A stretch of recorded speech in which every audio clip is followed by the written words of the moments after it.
All right, on this episode of Bowks Talking Bouts, excited to be talking to an individual set to compete at PFC 14, and that goes down on October the 22nd. We've got Matt Dawson and Gino Ghalehpardaz getting out there in the PFC flyweight division, and always good getting to talk to Gino before these fights. How's your day going so far, Gino? Good. Everything's good. Just set to get back at it.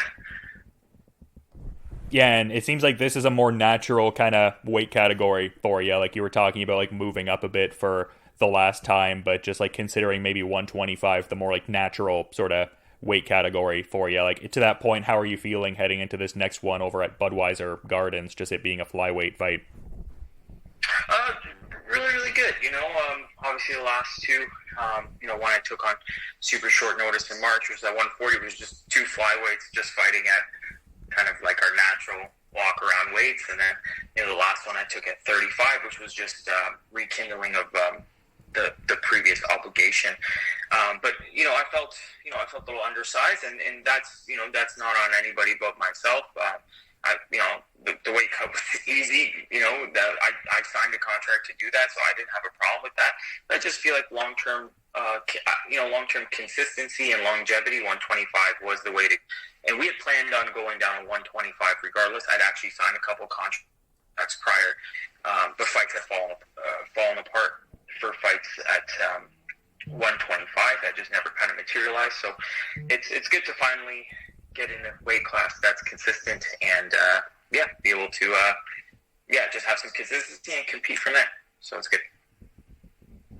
Yeah, and just in kind of talking about that last fight there, because you were, in that co-main event for Front Row Fight Club back in June there, and got the split decision over Noah Croswell. I think it's like the obligatory kind of question to touch upon. Like in that sort of moment when you're noticing it's trending towards like a split decision kind of verdict, like are you starting to maybe get a little nervous? Like, oh, is something going to go sideways here a little bit? Or were you confident you'd get that outcome? You're going to feel nervous for sure. I thought I had it just because I felt like the first round was mine. I thought that was pretty self-explanatory. Like I thought, I ended up in top position. I had all the majority of the offensive positions, and even when I was on my back, I was the one creating offense. Obviously, second round, I lost the second round, and the third round, I felt like I knew it was close, but I felt like in every category of the way a fight is scored with aggression, I was the one coming forward. I was the one trying to finish. I was the one trying to win. Aggression, I thought, in every sense. So I thought I had it, but myself and coaches, we acknowledged it was close. You know what I mean? So you do feel a little bit nervous, but I kept telling the coach, I think I got it. They're like, it's close. So I appreciate that their honesty. And, we got it, but obviously I'm not trying to fight close fights. I'm trying to fight clean fights. So obviously there was a lot to take out of that. But yeah, sorry to go back to your question. Yeah, you're going to feel a little bit nervous. You mean you wouldn't have a pulse, or you wouldn't care if you didn't. So, but it's okay.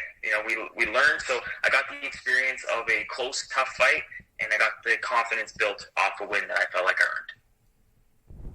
Yeah, it seemed like based on your breakdown of the fight, you were like proud of the fact you were still like advancing forward at a pretty rapid rate in the third, even though there was like some blood involved and obviously fatigue involved there. So yeah, it seems like a lot was taken from that performance.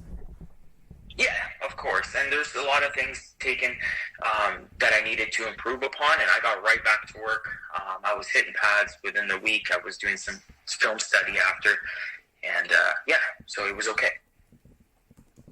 And it seemed like the whole experience fighting in Niagara elicited certain positive memories like Clifton Hill and everything from years prior, but it seems like this one has a certain importance, just more being like a homecoming in a sense, just like your history with fighting in London and stuff like that, and just everything like that. So can you speak to that dynamic, like fighting in such a rich MMA history laden town like London?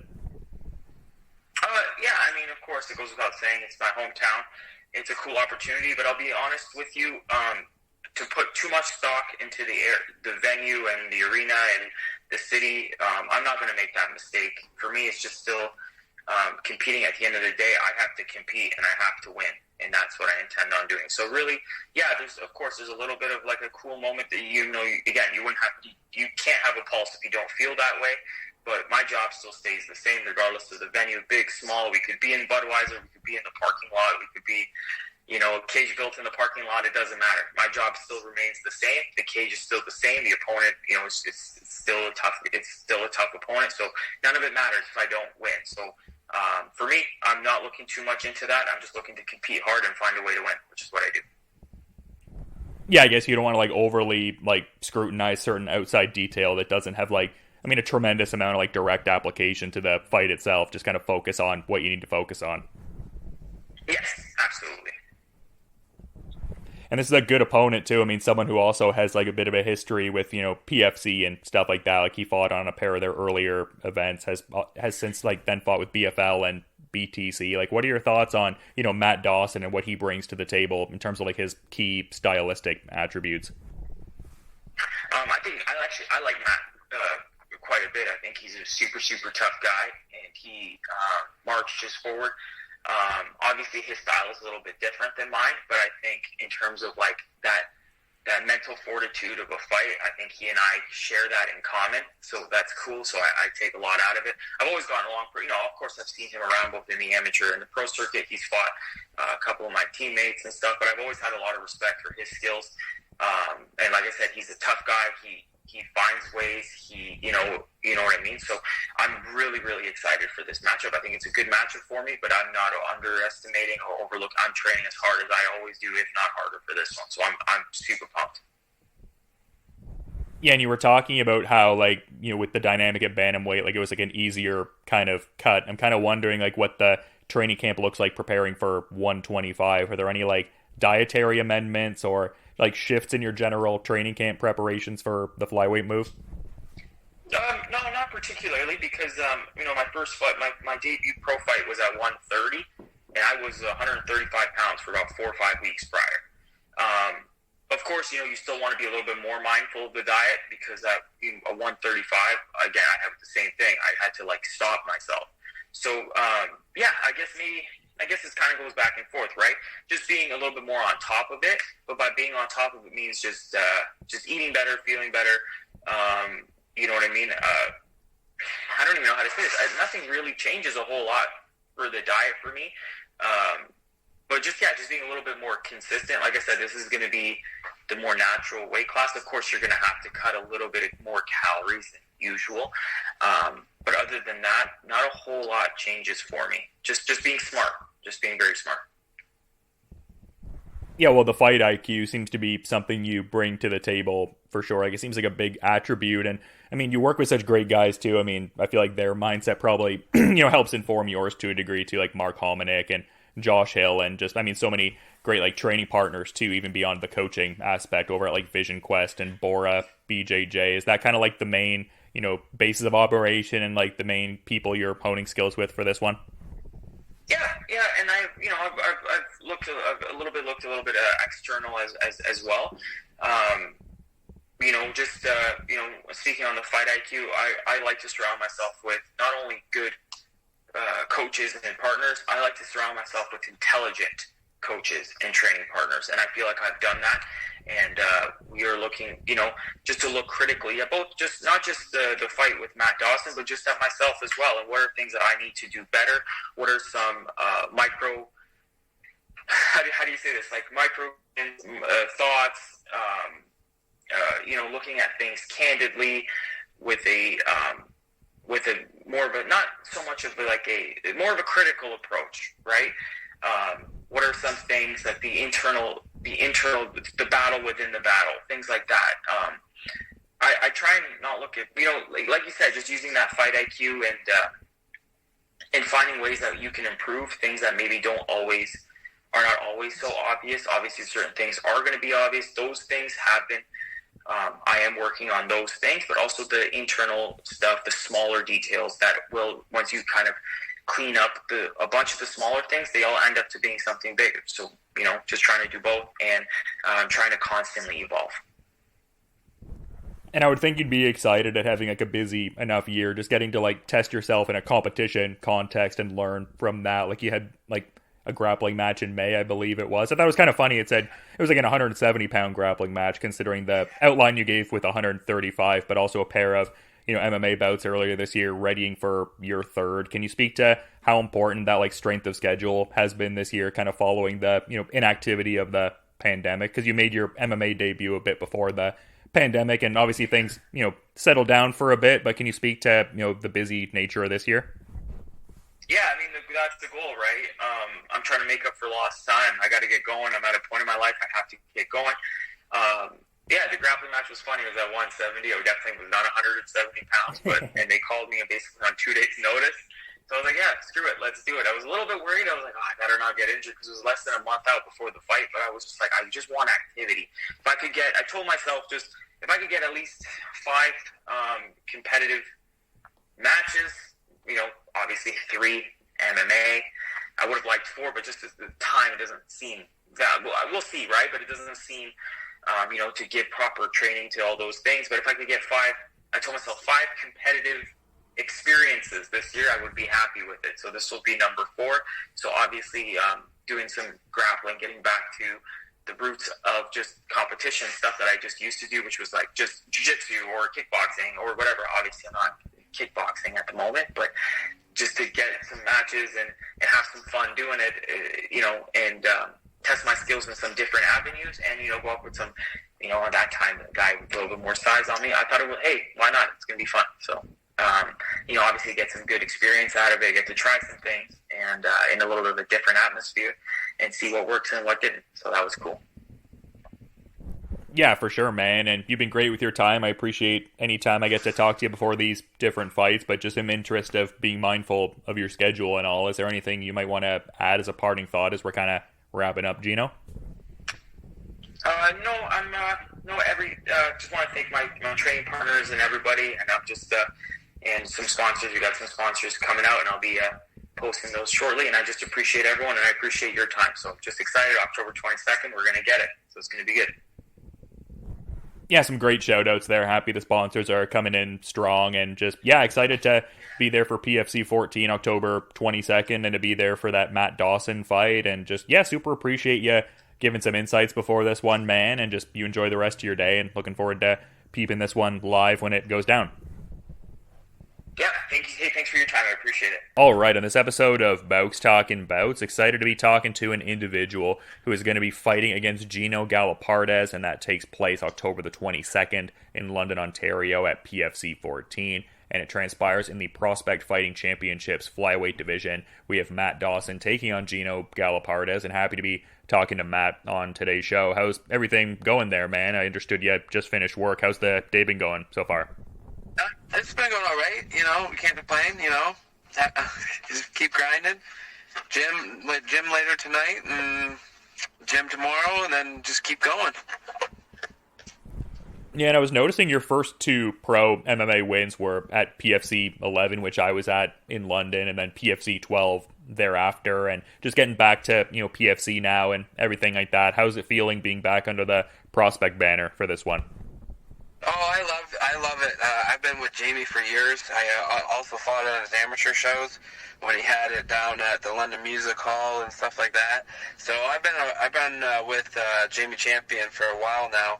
I want to say like 5-6 years. I've known him. So we get along great. He treats me well, and I have no problem putting on a show for him. Yeah, and it's cool that it's going to a good cause as well, just being that it's, with that Knockout Kidney Disease Initiative. I remember that being part of the PFC 11 show. Just great when you can have that dynamic part of these kind of things. 100%. Yeah, I was on that one show, and I actually got the knockout that night too. So it was picture perfect. Yeah, it was awesome. That was like the first time that I ended up talking to you as well there. But you were talking about like getting in the work a bit later. I'm kind of curious where you're primarily working nowadays, because it seems like at least in the past a little bit you were getting in work at like CK Combat Gym and Chatham HTA Gym and like Windsor and whatnot. Like, is that kind of the dynamic for this one? It seems like you kind of train with like James Clark and stuff as well. So is there like a bit of cross training going on, or whereabouts are you honing the skills? Yeah, I'm working at CK Combat. That's my home gym with my trainer Frank Parker, and I've been going to Concept BJJ here out of Chatham as well to refine my jiu-jitsu skills. And I also go to Lindsay and get some work in with James Clark at Big Country Nelson. Yeah, great guy to get in work with, especially like with this, flyweight fight coming up. Like he's such like a well-regarded flyweight around, like not just like the country really, but just like really a surging prospect throughout North America too. So I feel like there's a lot of great rounds there. The old iron sharpens iron kind of adage, I would think. 100%, and I've known James for years. Like I think he was in his early 20s when he started amateur, and I was in 20, 25 area. So yeah, I've known him for quite some time. So about 10 years I've known James, and we grew up through the amateur scene together, and had similar opponents. But me and him never crossed paths. But I liked his style and what he brought to the table. So that's why I reached out to him, and we started training. Yeah, it's cool too that he's on the sponsor end of things too, just with the roof repair and all. He seems like he's always giving her with that. 100%, and I appreciate everything that he does, and vice versa. If he needs something from me, I'm down there helping him out with it, whatever he needs as well. So it's kind of a good alliance in the flyweight division for the two of us. Call it dynamic duo, I guess. Yeah, it's an awesome partnership. It seems like it pays dividends for both of you guys. But just in talking about that, like it seems like flyweight would be the more natural kind of weight category for you. Like, how are you feeling heading into this? Is it like you would say the most like authentic representation of like your skills overall, like just your body type's best suited for that weight division? 100%, yeah. I fought like at amateur. I fought at 135 my whole amateur career. Oh, yeah. And I just find that the guys are a lot heavier, and they drop way more weight than I do. So I decided to just go down a weight class when I turned pro. And I find, my last fight against Liam Gallagher, I know he had troubles cutting the 135. And in between weight cut, I was eating a slice of pizza, right? So I was at like 131, eating a slice of pizza during weight cut. So yeah, I find that 125 is my natural fight class. Yeah, and that last one being at bantamweight, like was that just like certain circumstance, just more wanting to get out there and compete, or like what kind of brought on the 135 effort? Because you have done previous catch weights, and like you said, bantamweight as an amateur, but like why did that last one end up being a 135 bout? He just called me out and did a little a shit talking on the internet, and I kind of don't like that. So it ended up for me getting in there with him, signing the contract, and then at least giving him a couple punches in the face for doing so. Yeah, it seems like a good time, though, just in the sense of, like, maintaining the, activity again and stuff like that, because obviously there was, like, the gap in the competition, as it was for, really everybody there with the pandemic and stuff like that. So great to see there's, like, a certain, at least, like, rate of activity going on out there. It seems like we're emerging from all that, and it's kind of, back to normal in a certain sense, just like the show's going on and all. 100%, and then it's hard to find flyweights here in Canada, right? So sometimes you got to move up if you can't find one, right? So yeah, I guess that is a fair sort of thing. Like maybe it would be like an international competition kind of thing. Like I feel like historically PFC's always kind of like shone a light on the flyweight talent and brought in certain outside talent. I'm pretty sure when Tony Laramie had his flyweight title fight, he was fighting international competition there. So yeah, that could be an interesting dynamic. Is that something you might be looking at down the line? Like obviously not overlooking this matchup here, but is that something you'd like to do? Just test your skills on more of like that global kind of level? 100%, because I know what I bring to the table, and I've pretty much fought like all Canadians in my whole entire career. So, and we're tough, right? We go down to the States and we put on a show, and I've noticed that. And like amateur days where Michigan top team had like amateur fights and stuff like that, and I've noticed the different competition between us Canadian boys and the States. Not that they're slouches or anything, but I just know that we got the grit, right? So I wouldn't mind testing to see what I got internationally either as well. Yeah, no doubt. But, as I had said before, I mean, definitely focusing on the, immediate task there. And to that point, I'm kind of wondering what your thoughts on Gino Ghalehpardaz are, because, he also fought on that PFC 11 card. He made his pro debut there just as you did. And, just coming off a couple wins there with, like, BTC and Front Row Fight Club there. Like, what are your thoughts on his skill set overall? Like, what does he really do well in your estimation? I mean, he's pretty well rounded. The guys he's fought, I've also fought in my amateur career. So like Noah Crosswell, who he just got like decision win over, and it was controversial. I've fought Noah, and I know what he brings to the table. And he didn't last long with me, but he seemed to go the distance with Gino, and I'm not taking Gino lightly, because I know what he brings to the table and what that adrenaline gym brings to the table, because I've also fought Matty Havorka as well. So, and that went my way as well. And that was also on another Jamie Champions promotion for prospects.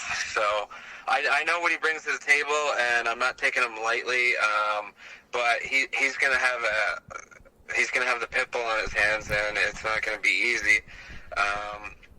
I've seen his wrestling; he's all right there. I've seen his jiu-jitsu; he's all right there. He's also fought Nate Ledger. He's right. So I've also fought Nate Ledger. So we got the same competition pretty much, and we're just gonna see what happens on October 22nd. See who's got the better night, I guess.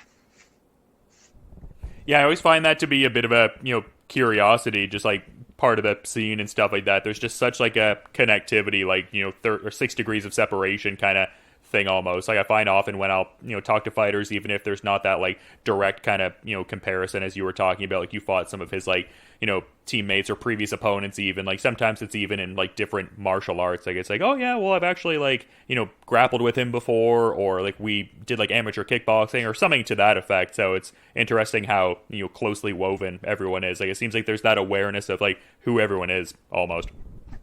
100%. And then once Woodrow said, "Hey, do you want to fight Gino?" And I figured, Josh the Gentleman Hill also coaches Liam Gallagher and Gino, so I pretty much know what their game plan is against me. That's why I'm getting in my work where I need to get in my work, and we're gonna hopefully it pays off come October 22nd. Yeah, well, it seems like the work is being put in and everything like that. So it seems like you're doing your due diligence to make sure all of that happens there. I'm kind of wondering, though, I guess, just talking about the James Clark connection earlier. I know he does his like strength and conditioning with Gord and everything like that. Are you ripping the Gord workouts as well, or what do you do for the strength and conditioning end of things? No, I kind of do my own strength and conditioning with my team at CK Combat, and then I go venture off on my own at the gym usually and put in the strength and conditioning just at like a local gym here in town, like Planet Fitness or whatever. But I'm pretty knowledgeable when it comes to strength and conditioning. I know what my body can take and what my body needs to produce and what I need to do to be able to last those 15 minutes in that cage. As you can tell, like if I don't get the finish, it goes all 15 minutes, right? So I'm pretty on point with making my body be able to withstand 15 minutes. Yeah, for sure. You strike me as someone that would understand that strength and conditioning part of it pretty thoroughly, and then also as an extension, like the recuperation after that, so you like optimize what you're doing. Yeah, for sure, 100%. Yeah, no doubt. Good to have that fight IQ and be measured about everything for sure, man. But you've been great with your time. I appreciate you coming on the show and giving some great insights ahead of this, upcoming fight at Budweiser Gardens. It should be a good throwdown, no doubt. But, theme from the top, wanting to be mindful of your busy schedule. Just curious if there's maybe anything you might want to add as like a parting thought as we're kind of wrapping things up here, Matt. I just want to thank my gym and, for sticking with me through thick and thin for the last 15 years or whatever. I'm kind of getting older now. I got to be more diligent and, work on things because, I ain't got that lifespan of cage time left and to stay ready and be in there all the time. And these young guns that are coming up, like Liam Gallagher, he's like 22, and he's got a head on his shoulders, right? And he, it's these young guys. Yeah, no doubt. This is going to be a very intriguing fight, though. Like I said, it's going to be a good throwdown with Gino Ghalehpardaz. And if anyone's in the London, Ontario area for October 22nd, definitely make a point of checking out PFC 14. But yeah, to reiterate, I do appreciate you coming on the show, man. That's awesome. Always love the insights and everything. And just, yeah, hopefully you enjoy the rest of your day, and looking forward to peeping the fight live when it goes down there, man. 100%, and thanks for having me. And Budweiser Gardens, it's a big venue, and if you don't know the Pitbull, he always puts on a show. You could be booing him when he walks in, but you'd be cheering him when he walks out. There we go. Let's go. I love that. You have a good rest of your day, man. All right, you too.